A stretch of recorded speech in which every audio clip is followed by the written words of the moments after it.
and welcome to Brandy's Poetry Corner, reading from the Rag and Bone Shop of the Heart. This is in the section labelled Mother and Great Mother in the book. And it's about someone who steals knickers. But I think the author is probably American and calls them panties, or perhaps you call them panties.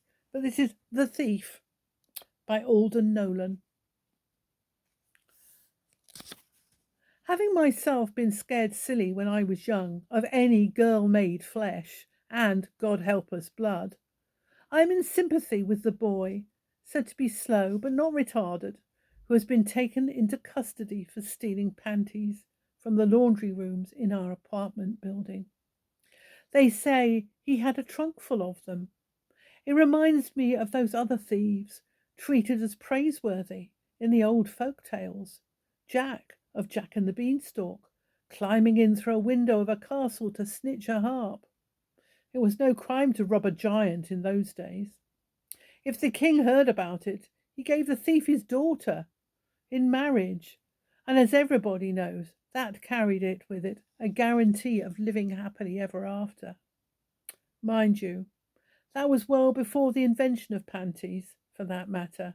Drawers of any kind are believed to have been unknown before the 16th century, and, naturally, are first mentioned in a sermon by the Cardinal Archbishop of Milan, in which he said that God Almighty intended women to keep their bottoms bare in remembrance of Mother Eve's weakness.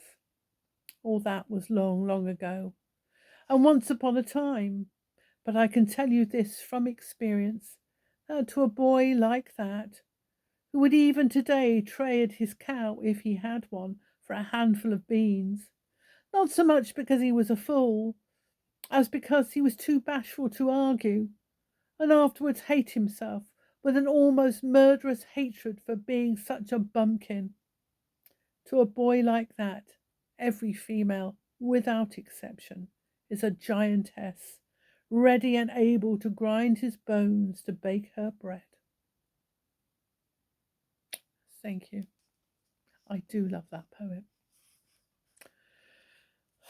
And I love the way it points out that Jack of Jack and the Beanstalk did just steal from the giant things that did not belong to him. Yes. For other poems read by me, look me up, Brandy Pearson, on YouTube. Thank you.